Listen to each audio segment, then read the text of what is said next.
अस्सलाम वालेकुम and a very warm welcome. आप देख रहे हैं आज पाकिस्तान। मैं हूं सिद्रा इकबाल। यकीनन एक ऐसा वक्त जब हम सर्दियों को एंजॉय तो करना चाहते हैं, लेकिन कोविड की सिचुएशन आउट ऑफ हैंड है। So please be very careful जब आप लोग स्टेप आउट कर रहे हैं। वैसे अमूमी तौर पर कहा जाता है कि कोई भी बड़ी एक्टिविटी हो पाकिस्तान में, चाहे वो कोई ऐसी लाइफस्टाइल रिलेटेड एक्टिविटी हो, मईशत से रिलेटेड एक्टिविटी हो, ज्यादा फोकस KLI यानी कराची, लाहौर, इस्लामाबाद पे होता है। लेकिन इस वक्त मेरे ख्याल में ज्यादा तशवीश की बात यह है कि कोविड की सिचुएशन में इन्हीं 3 शहरों में सबसे ज्यादा हम जोर देख रहे हैं। हमें ये नजर आ रहा है कि people are being very much affected, और 75% जो अमवात वाक़ हो रही हैं कोविड की वजह से, वो भी इन्हीं 3 शहरों में है। आइए इस हवाले से दिखाते हैं आपको एक रिपोर्ट।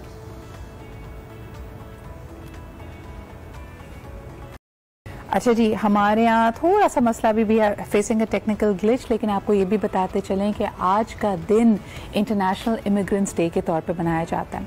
पूरी दुनिया में आप देख सकते हैं कि कॉन्फ्लिक्ट रिडन एरियाज भी हैं जहाँ पे कोई ना कोई लड़ाई हो रही है, कोई जंगी तसादुम की सी सूरत हाल है, या फिर सिविल वॉर जैसी सिचुएशन होती है। इन सूरत हाल से मजबूरी तौर पर लोगों को निकलना पड़ता है। वहाँ पर उनकी फैमिलीज, उनकी अपनी जिंदगियाँ सेफ नहीं होती, और हम देखते हैं कि ये इशू पूरी दुनिया फेस कर रही है। लेकिन हमें इस बात पे फख्र है कि पूरी दुनिया में पाकिस्तान अव्वलीन नंबर पे है जब हम बात करते हैं ऐसे पुनः गजीनों को अपने मुल्क में वेलकम करने का। इसमें एक पड़ोसी होने का हक भी है, और इसके अलावा इंसानियत के नाते भी। आप देखें कि कोई भी शख्स अपने घर को मजबूरी के बगैर नहीं छोड़ता, चाहे उन पर जंग मुसल्लत की जाए, चाहे ये उनकी अपनी जंग हो या ना हो। ये तमाम बातें बाद में आती हैं। पहले सेहत, तालीम और सबसे बढ़कर जिंदगी के लिए अगर कोई पनाह लेता है तो उसको पनाह देना अव्वलीन हमारी तरजीह होती है। पाकिस्तान का नाम जी सरे फहरिस्त है इस लिस्ट में, उन ममालिक की लिस्ट में जो ऐसे लोगों को पनाह देते हैं। खुसूसन पाकिस्तान में अगर देखा जाए तो आपको अफगान महाजरीन की एक बहुत बड़ी तादाद मिलेगी। आज हमने इस पर बात करनी है। हमारे साथ मौजूद होंगी Huma Adnan, who has been working very very closely with these ladies. अच्छा, इनके लिए आसान नहीं हो जाती जिंदगी जब आप दूसरे मुल्क में चले जाएं। ऐसा नहीं है कि आपको एक फूलों का बिस्तर मिल जाएगा, यकीनन आपको पनाह मिल जाती है, पर इट्स अबाउट रीस्टार्टिंग लाइफ। जो आपकी जिंदगी पहले थी, शायद उसको काफी हद तक आपको तब्दील करना पड़ता है। आज आपकी मुलाकात ना सिर्फ मैं हुमा से कराऊंगी, बल्कि हमारे साथ मौजूद होंगी हिना शेखानी भी। Hina is a young person जिनका जो बहुत यंग एज में पाकिस्तान आ गई थी, और इनकी पूरी फैमिली यहीं पे है, लेकिन इनका ताल्लुक, इनकी फैमिली का ताल्लुक अफगानिस्तान से है। और बड़ी मुझे अच्छी बात हिना की ये लगती है, वो कहती हैं कि माय मदरलैंड इज अफगानिस्तान, जहाँ से मेरे आबा व अजदाद का ताल्लुक है। लेकिन अगर मैं अपनी बात करूँ तो उनका दिल पाकिस्तान के लिए धड़कता है, because this is the home country that she knows. तो मदरलैंड अफगानिस्तान है, लेकिन होम कंट्री आपकी पाकिस्तान है। एक छोटा सा ब्रेक लेते हैं और उसके बाद वापस आते हैं, तो हिना से और हुमा से आपकी मुलाकात कराते हैं। हमारे साथ रहिए।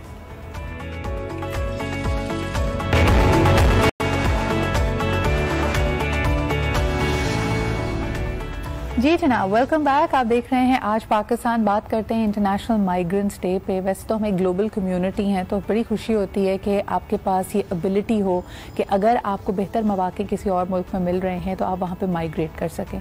लेकिन जो रेलिवेंट थीम्स इस पर बात की जाती है, वो क्या सर्कमस्टांसेस होते हैं? क्या आप किसी तरह की कम्युनिटी परसिक्यूशन का शिकार तो नहीं हो रहे? क्या किसी तरह से आपके बेसिक ह्यूमन राइट्स का एहसास तो नहीं हो रहा, जिसकी वजह से आपको अपना मुल्क छोड़ना पड़ रहा है? Those are the key areas that we need to talk about. और खास तौर पे कोविड के बाद अब सिचुएशन क्या होगी? क्या वाकई वर्ल्ड क्लास टैलेंट के लिए उतनी ही अपॉर्चुनिटीज पूरी दुनिया में हैं या नहीं? इस पे बात करेंगे। हमारे साथ मौजूद है फर्स्ट एंड फॉरमोस्ट, जैसे मैंने आपको बताया, Hina Shekhani. She is a young person who has been to many forums, जहाँ पे वो रिप्रेजेंट करती हैं Pakistan and the Afghan community को जो पाकिस्तान में रहती है। बहुत शुक्रिया हिना हमारे साथ मौजूद होने के लिए। And of course, as I told you, one of the leading fashion designers and creative people I know in Pakistan, Huma Adnan is also with us। और हुमा भी अभी जो हमारे यहाँ रेफ्यूजी कम्युनिटीज़ हैं, and of course they qualify as immigrants as well, उनके साथ बड़ा क्लोजली काम कर रही है। तो जो मैंने कहा कि it's never a bed of roses, आप जब मुल्क अपना छोड़ के आ जाते हैं तो सर्कमस्टांसेस बहुत टफ होते हैं।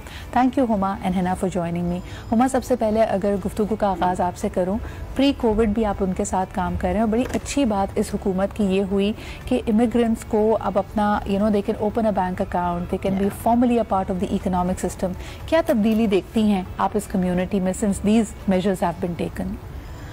देखिए, I think government is doing a very good job, specially जब ये इन्होंने ये रूल पास किया कि the refugees can open accounts, तो a lot of banks came forward. हम लोग भी काफ़ी बैंक्स के साथ बात कर रहे हैं because we work with refugees, और बहुत ज़रूरी है कि उनकी ये जो इंक्लूसिव कम्युनिटीज़ हैं इनके बैंक अकाउंट्स हों, क्योंकि a lot of financial involvement takes place when it comes to payments to these refugees for their work and all.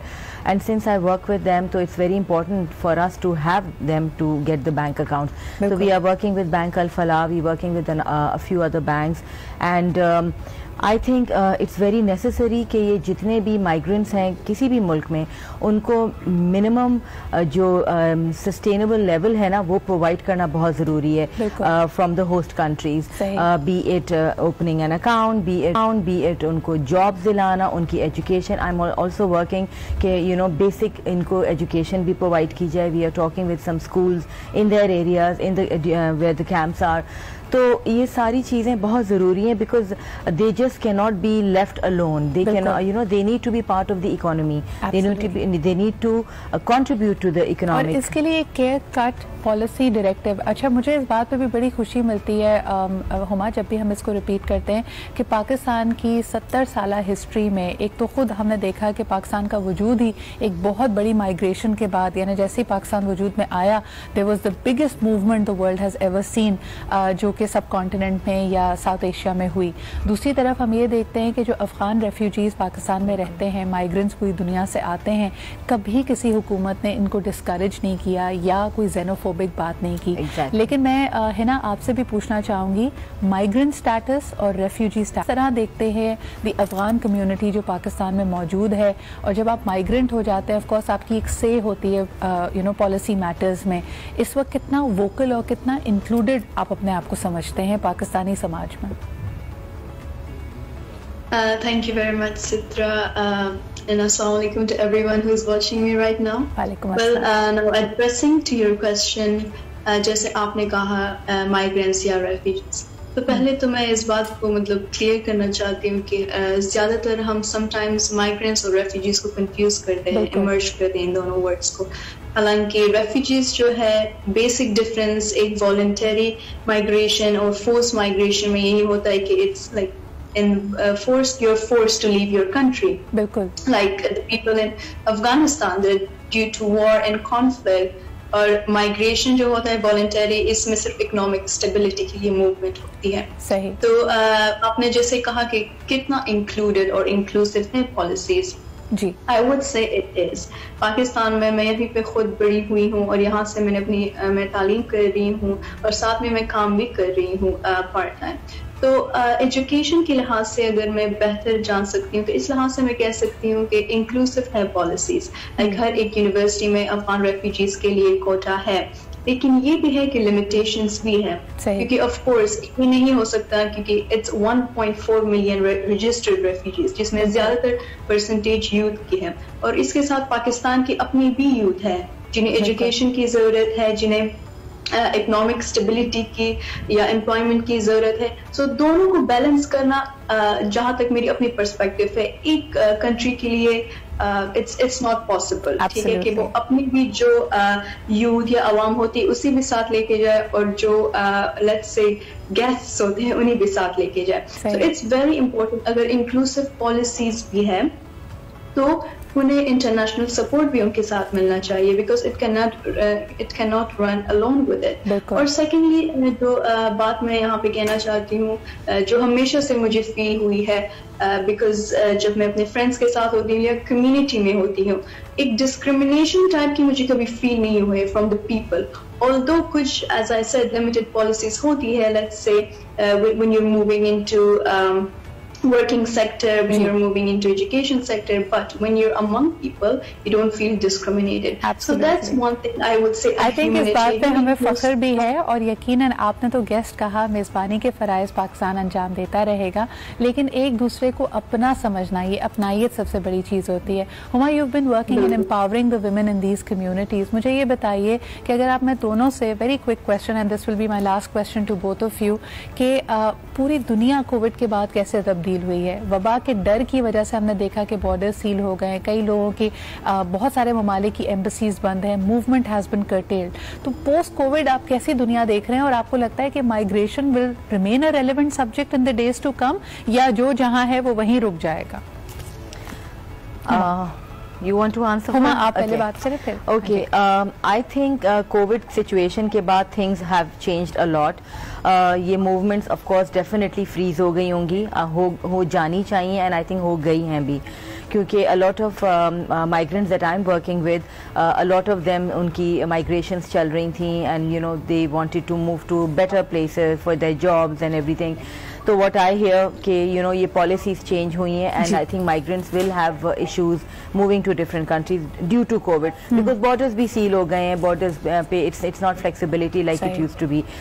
Regarding sustainability of these migrants or refugees, देखें everyone needs to do their own part. I feel कि हमें थोड़ा बहुत considerate होना चाहिए towards anybody, not just migrants, not just refugees, towards everyone. Absolutely. तो एक पूरा inclusive environment ecosystem आना बहुत ज़रूरी है. It's very important. Thank you so much, Huma and Hina, because we wanted to raise these issues with powerful women voices like yourself.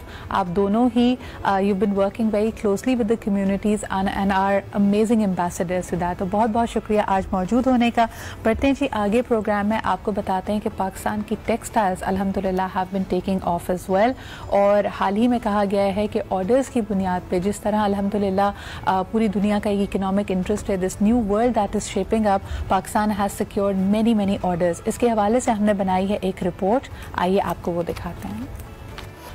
अल्हम्दुलिल्लाह, जिस तरह हम कहते हैं, अच्छा अक्सर बात की जा रही थी पीडीएम के जलसों को भी देख के कि भाई हुकूमत क्या कर रही थी। कई चीज़ें जब आपने ओवरहॉल करनी होती है, जैसे अगर आप दांत के इलाज के लिए भी जाएं, जब रूट कनाल करनी पड़ती है तो उसमें थोड़ा वक्त लगता है, लेकिन the foundations have been laid. आप देख सकते हैं कि पूरी दुनिया के लिए ये सख्त तरीन साल था, लेकिन हमारे सनती इदारे भी, हमारे सनतकार एंड ऑफकोर्स हमारे पॉलिसी मेकर्स सरगर्म थे थ्रू आउट इस पे काम करने में, और यही स्ट्रैटेजीज हैं जो अब समर लेके आई हैं, और हम देख सकते हैं कि पूरी दुनिया से पाकिस्तान के लिए ऑर्डर्स हैं। हमारे साथ इस वक्त मौजूद हैं the president of the Faisalabad chamber of commerce and industry, जनाब इंजीनियर हाफिज एहतशाम जावेद साहब। आपको वेलकम करना चाहेंगे। एंड यू नो इतनी खुशखबरियां जो आ रही हैं ऑर्डर्स के हवाले से, सनती दुनिया में एक खुशी की लहर दौड़ गई है, मजदूर भी खुश हैं, तमाम वो लोग जो इस शोबे से मुंसलिक हैं इस वक्त उनमें एक उम्मीद की किरण जागी है। एहतशाम साहब, इसके लिए सबसे पहले तो हमारी पूरी टीम की तरफ से मुबारकबाद, और दूसरा मुझे बताइएगा कि क्यों कर मुमकिन हो पाया?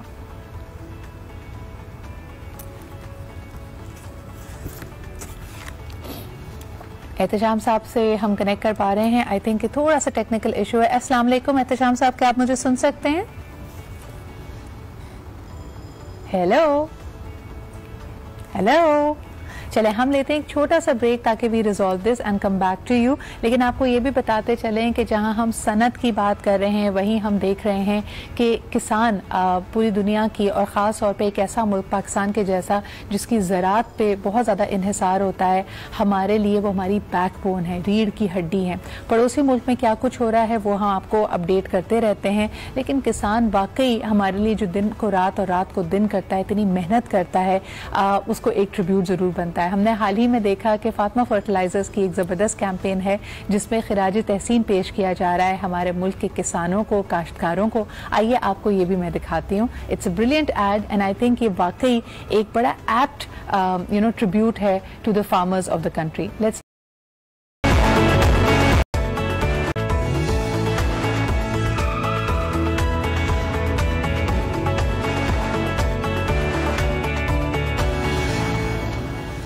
अच्छा जी, आज ना पूरा दिन खुशखबरियों का। सबसे पहले मैंने शुरुआत की थी माइग्रेंट से, तो मैं आपको बताती चलूं कि क्राफ्ट स्टोरीज जो कि बैनर है हुमा अदनान का, and she is working with the refugee and the immigrants community. उन्होंने ये खूबसूरत सा मास्क बनाया विच इज़ एब्सोल्युटली फंक्शनल। एक दफ़ा फिर कोविड की सूरत हाल को देखते हुए प्लीज़ एहतियात ज़रूरी है। आगे बढ़ते हैं, जो हमने आपको पहले बताया, फैसलाबाद की रिपोर्ट आपको दिखाई। सनती इस वक्त तमाम सर्कल्स में खुशी की लहर है, ज़बरदस्त ऑर्डर्स आए हैं टेक्सटाइल कंपनीज के लिए। ये किस तरह मुमकिन हुआ ये जानते हैं। हमारे साथ मौजूद हैं एहतशाम साहब, जो कि प्रेसिडेंट हैं फैसलाबाद चैम्बर ऑफ कॉमर्स के। अस्सलाम वालेकुम एहतशाम। जी वालेकुम अस्सलाम, क्या हाल है आपके? बिल्कुल ठीक ठाक, बहुत बहुत मुबारक हो। लेकिन सबसे पहले मुझे बताइएगा, जिस पे इतनी खुशी मनाई जा रही है, ये ऑर्डर्स के बारे में थोड़ी डिटेल्स बताएं। ये ज्यादातर यूरोप और अमेरिका की तरफ से आए हैं। How has this been possible during the covid year? बिस्मिल्लाहिर्रहमानिर्रहीम। सिद्रा देखें, इसमें ना मैं हमेशा बात करता हूँ कि इट हैज बीन हैपेंड। सबसे पहले तो अल्लाह ताला की खास करुण नवाजी, अल्लाह ताला की रहमत कि कोविड ने जहां पर सारी दुनिया के लिए मुश्किलात पैदा की, तो हमेशा जो मुश्किलात आती हैं वो अपने साथ अपॉर्चुनिटीज भी लेके आती हैं। बिल्कुल। तो यहाँ पर हमारे पास जब अपॉर्चुनिटीज आई तो उसी वक्त हमारी हुकूमत ने उस पर बड़ा अच्छा रिएक्ट किया। जब हमारी हुकूमत ने अच्छा रिएक्ट किया, अच्छी पॉलिसीज दी, तो उन्हीं पॉलिसीज के समरात पे आपके इंडस्ट्रियलिस्ट ने, आपके बिजनेस कम्युनिटी ने रिएक्ट किया, और उनके उस कंबाइंड इफेक्ट की वजह से एक ऐसी सूरत हाल पैदा होगी कि हमने अक्टूबर के अंदर भी $2 बिलियन की एक्सपोर्ट का हदफ पूरा किया, बल्कि एक्सीड कर गए। बल्कि नवंबर के अंदर पिछले 9 साल का रिकॉर्ड टूट गया। 9 साल की हाईएस्ट एक्सपोर्ट्स तकरीबन $2.1 बिलियन की हमने। वंडरफुल। तो मैं समझता हूँ अच्छा, इसका अगर आप क्रेडिट देना चाहें, जैसे आपने पॉलिसी मेकिंग की बात की एहतशाम, कौन सी ऐसे न्यू मेजर्स थे, मराद थी, इंसेंटिव था, जिसकी वजह से इंटरनेशनल मार्केट और इंटरनेशनल कंपनीज पाकिस्तान की टेक्सटाइल इंडस्ट्री की तरफ मुतवज्जो हुई हैं? देखिए जी, मैंने पहले कहा कि अपॉर्चुनिटी ये आई कि आपकी जो सी रीजनल मार्केट्स थी वो कोविड की वजह से बंद हो गई। सही। अब उनका हमने बेनिफिट कैसे लिया? उसी वक्त गवर्नमेंट ने हमारी जो कंपेटिटिवनेस थी वो आउट हुई थी। हम मार्केट में बेवारा थे due to our energy cost, due to our cost of doing business and due to not ease of doing business. तो उसके लिए गवर्नमेंट ने फौरी तौर के ऊपर जो से आपके रीजनल डिपार्टमेंट्स थे या गवर्नमेंट डिपार्टमेंट्स थे, उन्हें कहा कि अपने ऑपरेशंस को जरा इंडस्ट्री फेवर में लेके जाएं। तो वो हुआ। दूसरा, वज़ीर आज़म पाकिस्तान ने फौरी तौर के ऊपर जो हमारे इंडस्ट्रीज थे उनके रिफंड्स थे, वो जितनी तेजी से लिक्विडिटी क्रंच दूर किया, उनको वापस किए, और एनर्जी की कॉस्ट उसको मैं समझता हूँ इस पे एक बहुत बड़ी फेवर जो मिली, वो एक्चुअल एक्सपोर्टर्स मकसद नहीं होता। मकसद होता है कि आपने तमाम इंडस्ट्री को किया, क्योंकि डायरेक्ट एक्सपोर्टर तो सिर्फ 15% है आपकी टेक्सटाइल इंडस्ट्री के हाथ पे, बाकी आपका 85% इनडायरेक्ट इंडस्ट्री है जो आपका माल बनाती है और बना के आपके कमर्शियल एक्सपोर्टर्स को देती है। तो गवर्नमेंट ने जब उस इंडस्ट्री को टफ एक स्कीम थी उसकी शक्ल में, जब आपकी स्टेट बैंक की जो सी पेज थी उसकी शक्ल में, या जब आपको all these policies have started to bear fruit. Ehtesham साहब, मैं चाहूंगी कि इस पे हम एक डिटेल गुफ्तगू भी जरूर रखें, जिसमें हम जानें कि रोजगार के मौके किस तरह लोगों के लिए खुलेंगे इस अच्छी सी खबर के बाद। लेकिन बहुत बहुत शुक्रिया आज हमें ज्वाइन करने के लिए। मुझे इजाजत दीजिए। Thank you so much. एक छोटा सा break, will be right back. Keep staying with us. हमारे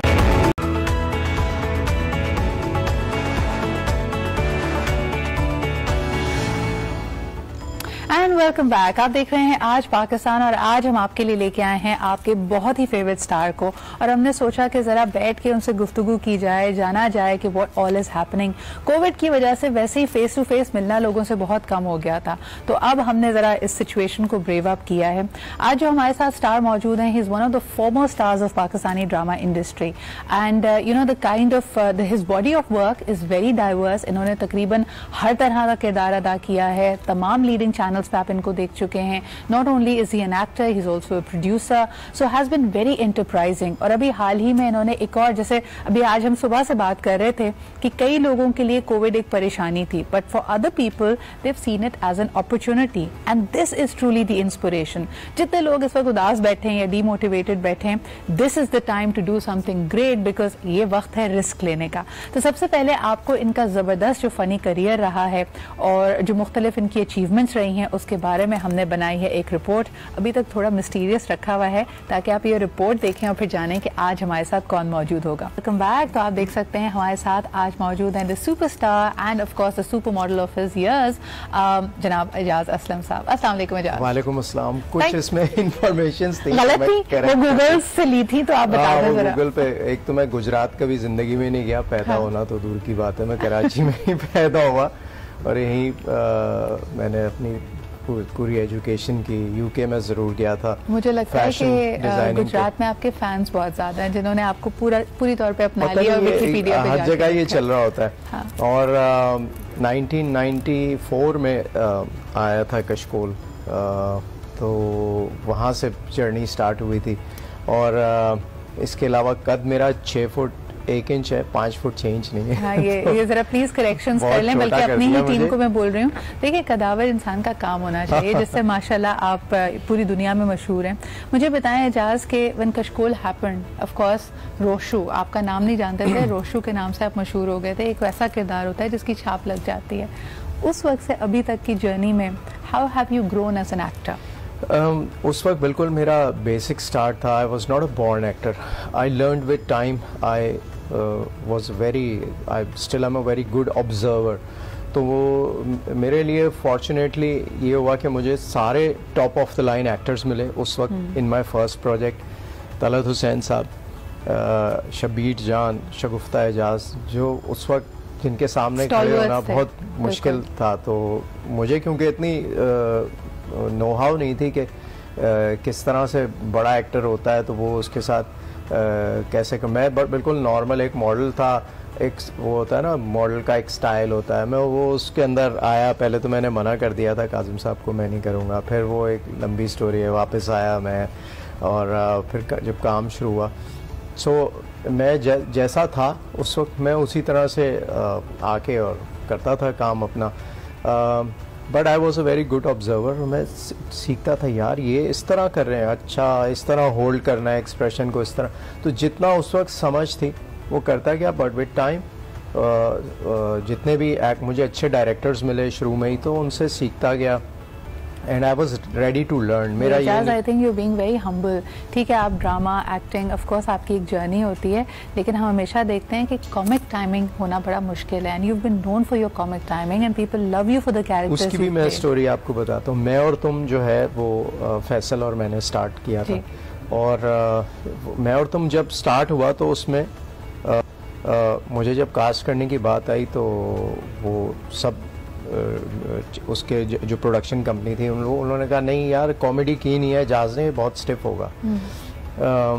तो जो डायरेक्टर था असफर ने और फैसल ने कहा कर लेगा, हमें लगता है। हाँ। अच्छा, फर्स्ट 2 एपिसोड्स जो थी मैं बिल्कुल नहीं उसको ना एब्जॉर्ब नहीं कर पा रहा था कि कॉमेडी कैसे होगी, क्या करेंगे।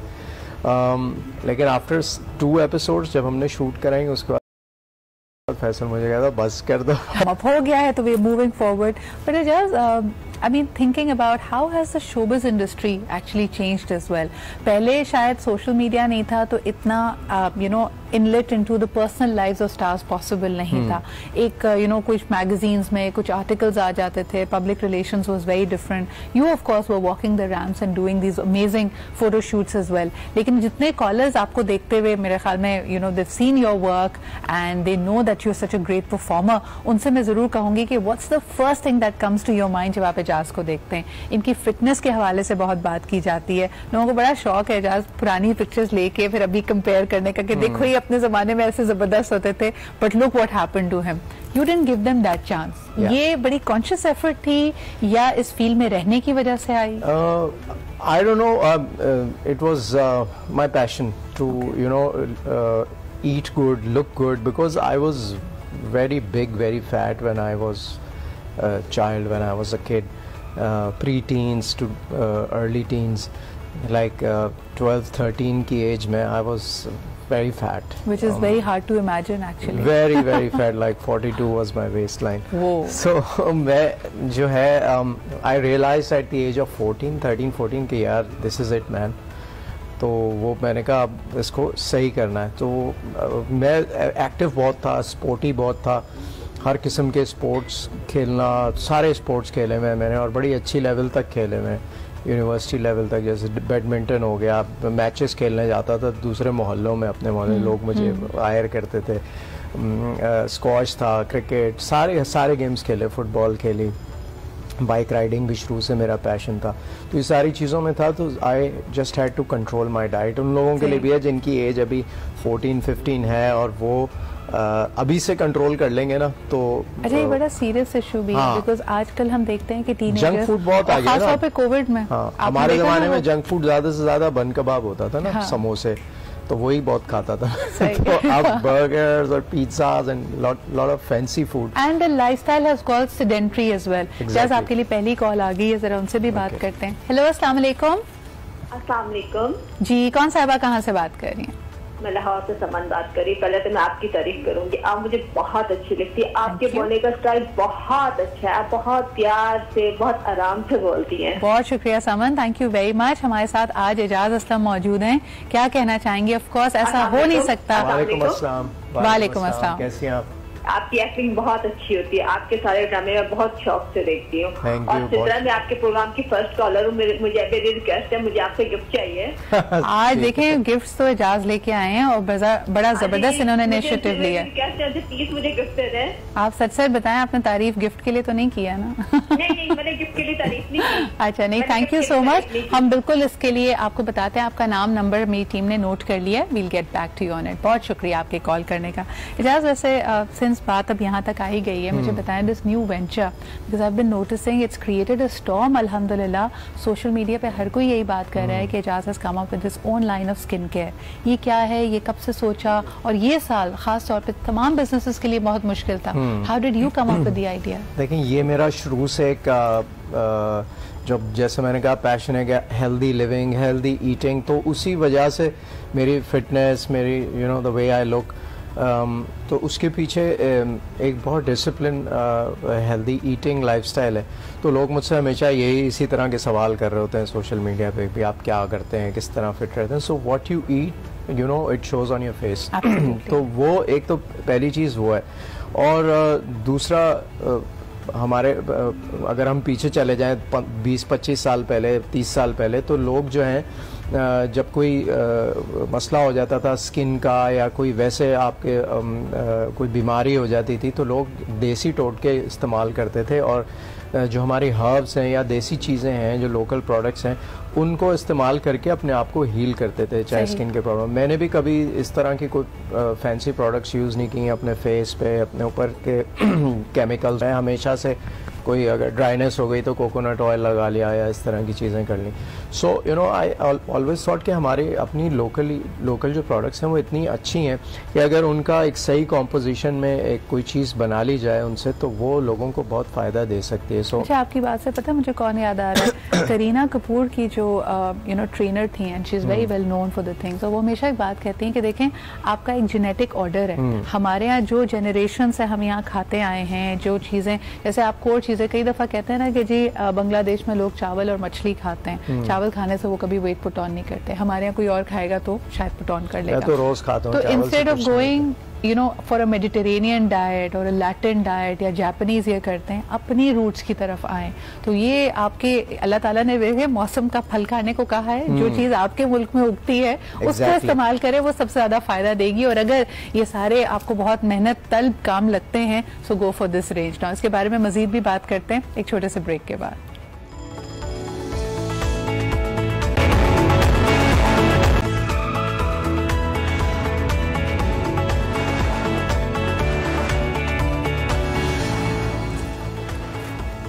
Welcome back. आप देख रहे हैं आज पाकिस्तान। मेरे साथ मौजूद हैं एजाज असलम। बात हो रही है ज़रा ड्रामा की दुनिया में।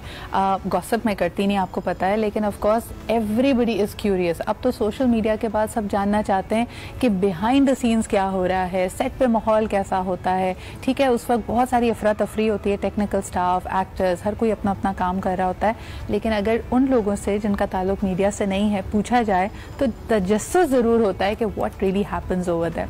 तो एजाज से ये भी जानेंगे, बल्कि अब प्रोग्राम में शामिल करते हैं इनके बहुत ही अच्छे दोस्त and you know a director he is worked extensively with.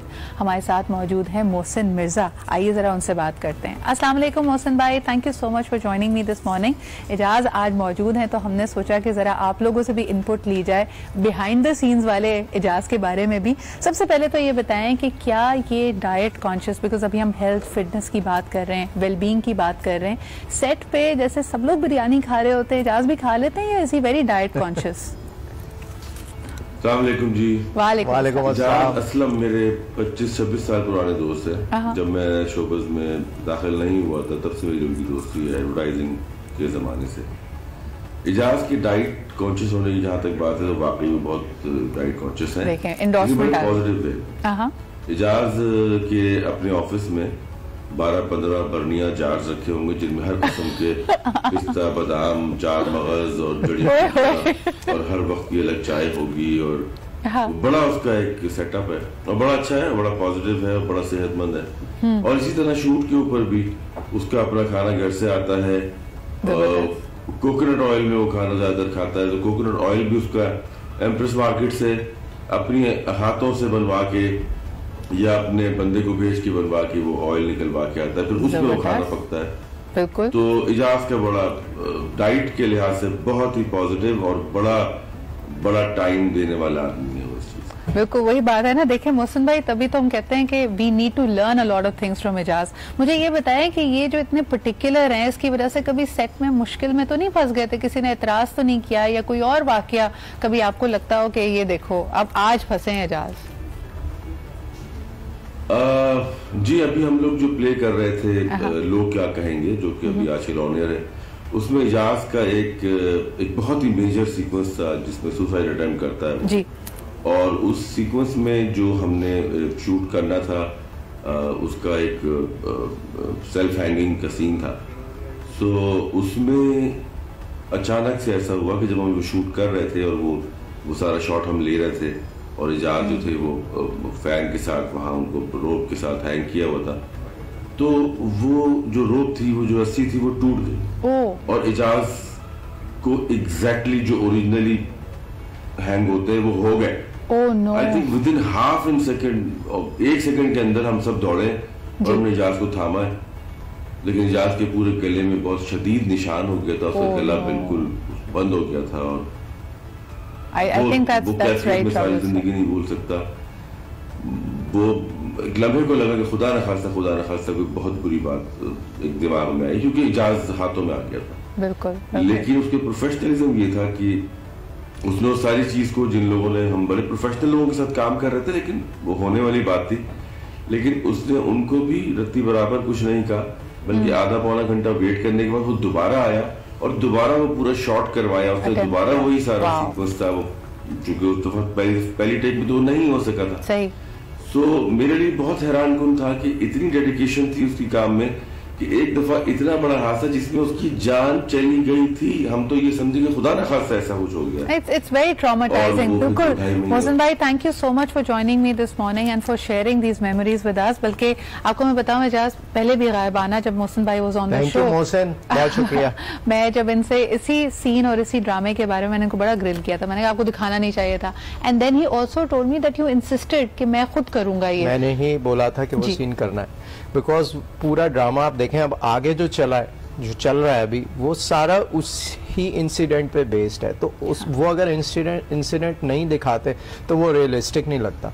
So I made sure, हालांकि वो ऑन एयर नहीं गया वो सीन, यूट्यूब पे जब था तो वहां चला था। मैंने चैनल से भी बड़ी फाइट की थी कि ये क्यों नहीं चला रहे, इससे पहले चल चुका है। तो मैंने कहा ये सारी स्टोरी उस पर बेस्ड है।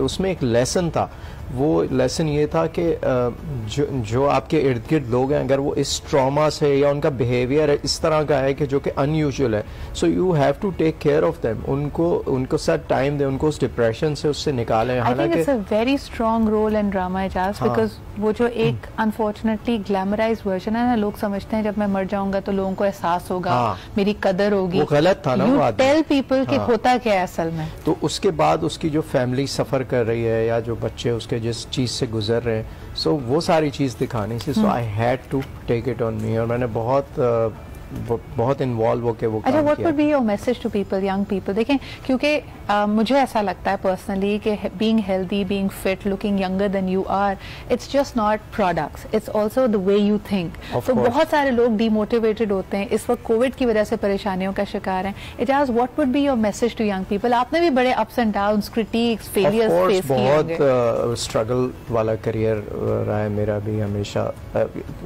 अपने आप को जो है ना, अपनी प्रेजेंस रखना, दिखाना, वो एक स्ट्रगल होती है, वो एक जर्नी होती है जो आप पूरा फिर आप इवॉल्व करते हैं वो सारे उस टाइम पीरियड के अंदर, और वो आप सीखते हैं उन चीज़ों से।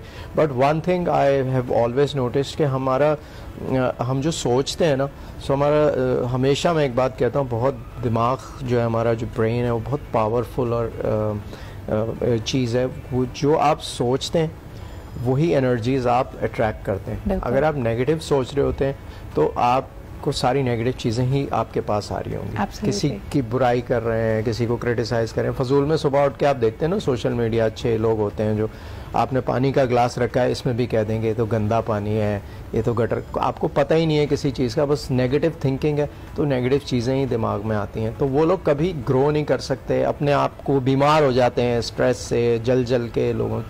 सो जब आप पॉजिटिव सोचते हैं और जो आपने करना है उसके ऊपर फोकस रहते हैं, जो आपका पैशन है या जो आप करना चाहते हैं उसके बारे में आप सोचते हैं, करते हैं, तो वो आपको खुद ही नेचर से आपको चीजें आपको कभी डिरेल नहीं करती है चीज के?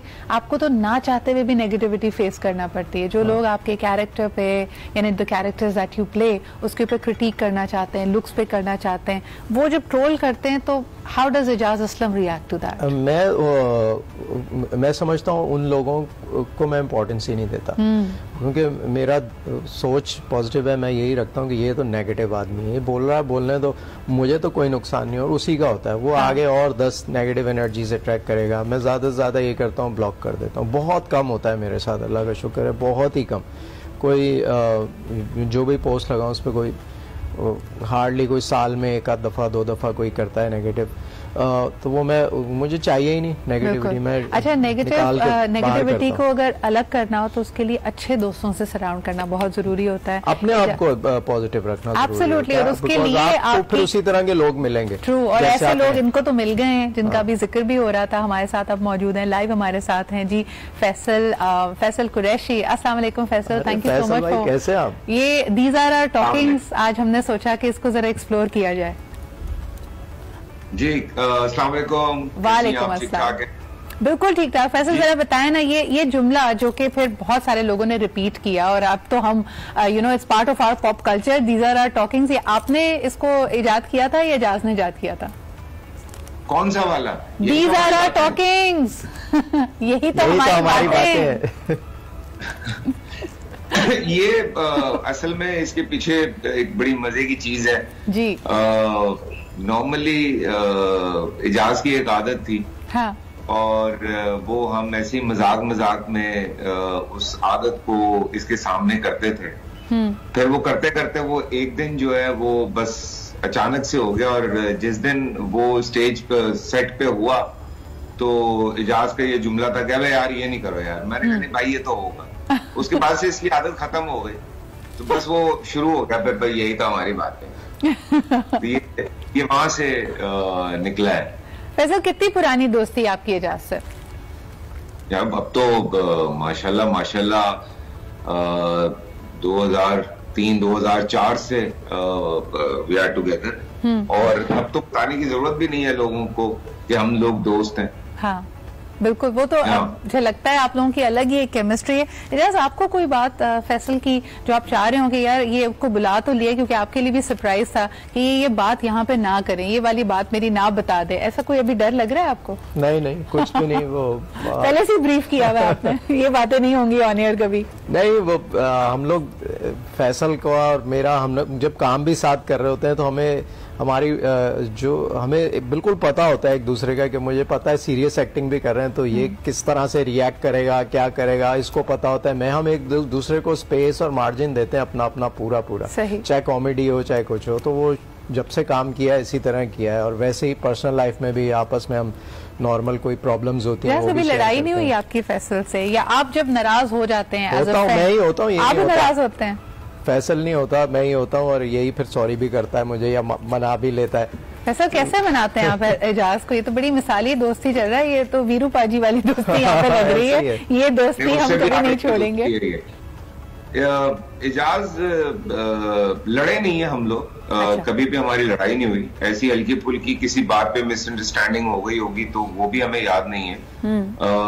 पर अगर ये नाराज हुआ है तो ये इसको छोड़ दो बस आप 2 दिन के लिए। हाँ। और 2 दिन इसको मत छेड़ें और उसके बाद आप एक मैसेज करें कि अच्छा यार चल बस कर दे यार, हो गया यार, तो आगे बढ़ते हैं, तो ये सही हो जाता है। और ये वो एजाज की आदत नहीं है कि ये दिल में रखेगा उस चीज को या बौग़ रखेगा या उस चीज पे किसी और तरह से रिएक्ट करेगा। ये बड़ी अच्छी आदत होती है कि आप बस जो भी बात है आपने मुंह पे करनी है। हमारी दोस्तियां शायद इसीलिए अभी तक कायम है कि अगर कोई बात मुझे बुरी लगी है, मैंने इसके मुंह पे कह दी है, इसको कोई बात मेरी बुरी लगी है, इसने मेरे मुंह पे कह दी है। बिकॉज जब आप बात नहीं करते हैं तो मिसअंडरस्टैंडिंग्स क्रिएट होती है। मिसअंडरस्टैंडिंग वो बहुत बड़ा कैंसर बनती है बाद में। अच्छा, आप दोनों को यहाँ बुलाने का आज मकसद ये भी था कि you are taken, both of you are taken as icons for young Pakistanis. खास तौर पे जब हम बात करें men in our society, they don't take care of their health and their fitness. एक जमाने में जब आप लोगों ने शो बिजनेस शुरू किया था, एक तस्वुर है कि यहाँ पे शो बिजनेस की जिंदगी 5 साल 10 साल की है, उसके बाद आप कैरेक्टर रोल्स में आ जाएंगे, you can't play the lead. So अल्हम्दुलिल्लाह with your lifestyle choices, with your health and fitness, आप लोगों ने इतना अपने आप को फिट रखा हुआ है। लेकिन आपसे जानना यह भी है कि न्यू कमर्स में कोई आपको पसंद है या जिसको आप एज अ थ्रेट लेते हैं? And of course, why do men in our society not take care of themselves? ये मेरा आज आप दोनों से सवाल होगा। इस पे बात करते हैं एक छोटे से ब्रेक के बाद।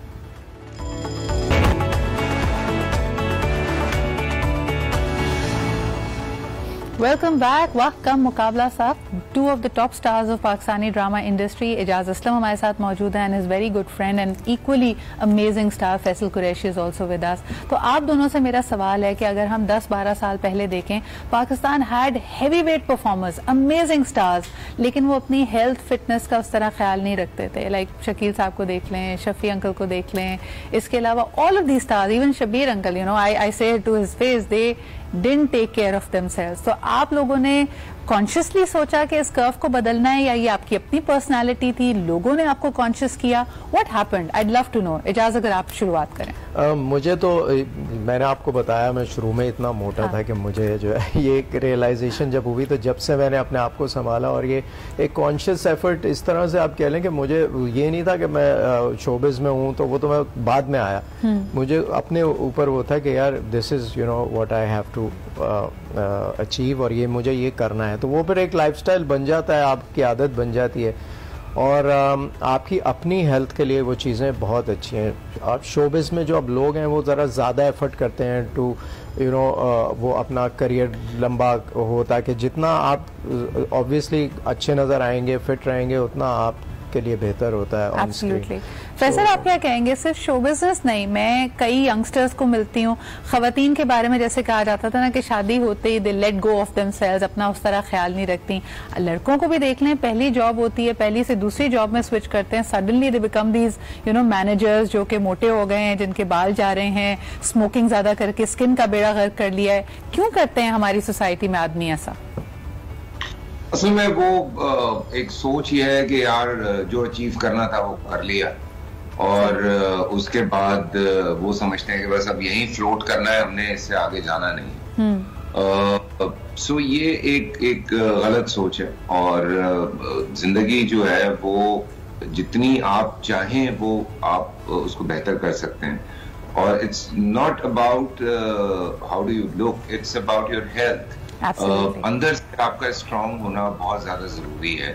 आप क्या खाते हैं, आप कब सोते हैं। मैं अक्सर मैं और एजाज जो है वो जब लोग हमसे ये पूछते हैं तो हम दोनों बहुत सारी जो सोशल गैदरिंग्स हैं उस पर हम दोनों नहीं जाते। उसकी वजह ये है कि मैक्सिमम रात को 11 साढ़े 11 हम लोग सो जाते हैं। हम लोग सुबह जल्दी उठने वाले लोग हैं दिन लंबा करते हैं अपना, ताकि काम ज्यादा से ज्यादा कर सकें। रात को आप क्या काम करें? बिल्कुल। अल्लाह ताला ने एक पूरा सिस्टम बनाया है, जिस सिस्टम को अगर आम इंसान भी फॉलो करता है तो उस सिस्टम की वजह से आपकी बॉडी जो है वो उस तरह से रिएक्ट करती है। फिर आप किस तरह से अपने आप को हेल्दी रखते हैं, आप खाते क्या हैं। मैंने ये चीज इजाज से सीखी है। हम इजाज के अंदर एक चीज ये बहुत बड़ी है कि वो खाता है जिससे आपको फायदा हो, वो नहीं खाता जिससे आपको सिर्फ मजा आ रहा हो। सही, ठीक है ना। तो जिंदगी में ये बड़ी एक इम्पोर्टेंट चीज है कि आप खुराक को किस तरह से मेंटेन करते हैं। जैसे कहते हैं ना अंग्रेजी में, some people live to eat and the others eat to live. तो बड़ा फर्क इसमें वाजे हो जाता है कि और आप उनकी लाइफस्टाइल में, उनकी शक्लो सूरत से, उनकी एनर्जी लेवल से ये पता लगा सकते हैं। इजाज क्या कहेंगे, you come up with this great new line which is all herbal, कोई साइड इफेक्ट्स नहीं है, प्राइस पॉइंट्स ऐसे हैं जो लोग रीच कर सकते हैं। और अगर आपको ये मुगालता या खदशा है कि ये सिर्फ मर्द हजरात के लिए, that's not true. In fact it is, these are hygiene products, this is unisexual, men and women can use it. लेकिन मेरा बताएं कि ये अवेलेबल कहाँ है, जो हमारे व्यूअर्स आपके ये प्रोडक्ट्स खरीदना चाहते हैं वो कहाँ से खरीद सकते हैं? मेरी वेबसाइट है ejazaslam.com, उस पर अवेलेबल है। और क्योंकि ये मैंने प्रोडक्ट्स हिमानी से मैन्युफैक्चर करवाई हैं, तो उन लोगों ने मुझे एक अपॉर्चुनिटी दी कि मैं उनकी वेबसाइट जो है WB हिमानी, उस पर भी प्रोडक्ट सेल कर सकूं। और फिर दराज जो सबसे बड़ा पाकिस्तान का ऑनलाइन शॉपिंग पोर्टल है, उसके ऊपर भी हमने उनसे भी एग्रीमेंट किया, तो उसके ऊपर भी मेरा फ्लैगशिप स्टोर है। सो ये चीज़ें यहाँ हैं और बाहर भी बहुत जल्दी इंशाल्लाह अवेलेबल होंगी ऑनलाइन। मैं थोड़ा सा बता दूं, इस वेबसाइट के पीछे बेसिक आइडिया ये है कि अपनी लोकली टॉप क्वालिटी प्रोडक्ट्स को प्रमोट करना, लोगों को मोटिवेट करना कि हमारी लोकल अच्छी बनी हुई प्रोडक्ट्स यूज़ करें जो कि इफेक्टिव हैं, जो आप पैसे लगा रहे हैं तो आपको फ़ायदा भी उसका। आगे उसमें जाके और बहुत फूड सप्लीमेंट्स में ऐड करूँगा, फिर इसके अंदर क्लोथिंग आ जाएगी। तो सारी, और जिन चीज़ों से लोग मुझे रिलेट कर सकते हैं, चाहे फैशन हो, चाहे हेल्थ हो, फूड हो, तो ये सब चीजें इसमें मैं आहिस्ता आहिस्ता ऐड करता जाऊंगा। Absolutely, I think this is a brilliant idea and I'm always up and supportive for people जो कुछ नया करना चाहते हैं। जिंदगी में वैसे ही इतनी ज्यादा स्टैग्नेशन आ गई है, a lot of people have to go back to the drawing board कि हमारे गोल्स क्या हैं, हमारी तरजीहात क्या हैं। So if you have more energy, if you look good, you'll feel more confident, तो आप जिंदगी के हर चैलेंज का सामना कर सकते हैं। Thank you so much Ejaz for being here. Faisal, you've been a wonderful friend and thank you so much for making time as well, ताकि हम ये बड़ी अहम बात कर सकें कि everybody needs to take care of themselves. अपनी हेल्थ को, अपनी फिटनेस को फॉर ग्रांटेड मत लें। And please do try out these products and let us know what you think about them. इसी के साथ मुझे इजाजत दीजिए, पीर के रोज आपसे फिर मुलाकात होगी। खुदा हाफिज।